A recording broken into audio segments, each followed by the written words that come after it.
Most people think autism shows up around age 2 or 3. The science says that's already late. The earliest signs are showing up before a baby's first birthday.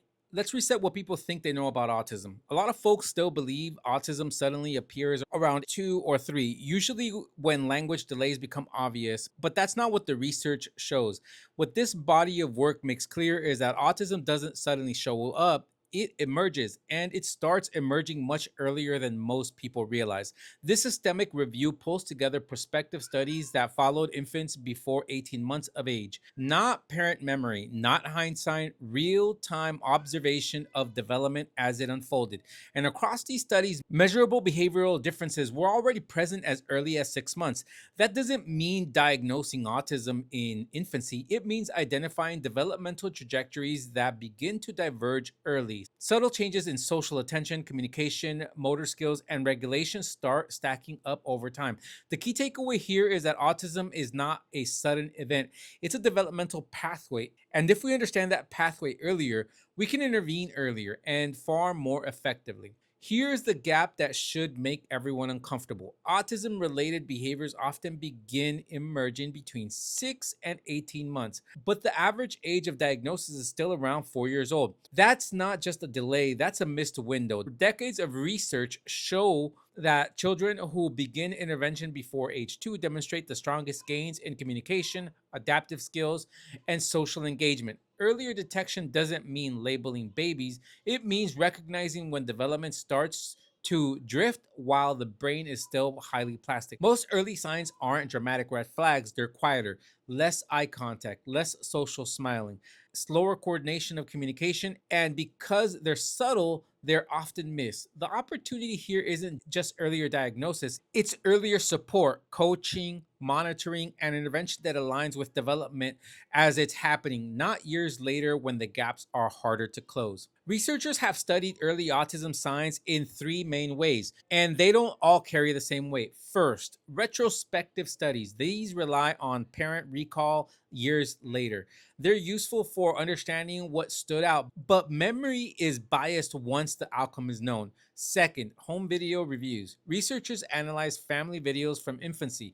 This avoids memory bias, but introduces selection bias. Families record happy moments, not subtle social difficulties. The most accurate approach is prospective research. These studies follow infants forward in time, observing development as it unfolds.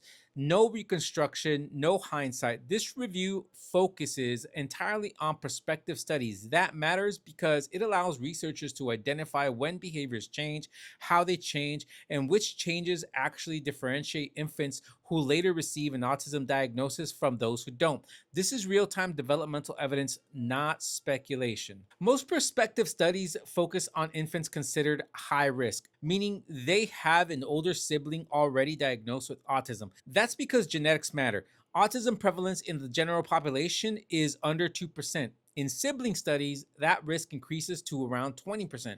These studies don't just compare autistic versus typical development, they include multiple comparison groups: infants who later receive an autism diagnosis, those with atypical development without autism, and low risk controls.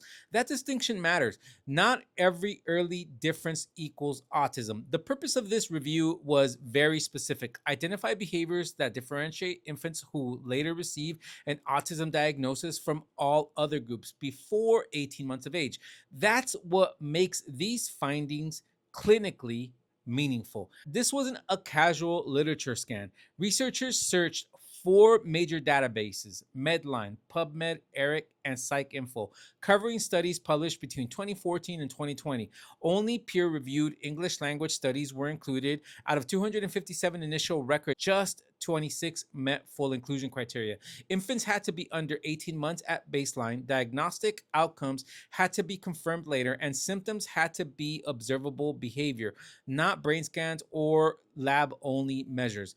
All included studies used prospective designs. Intercoder agreement was 100%. Study quality was evaluated using a modified NIH tool with studies rated as high or moderate quality.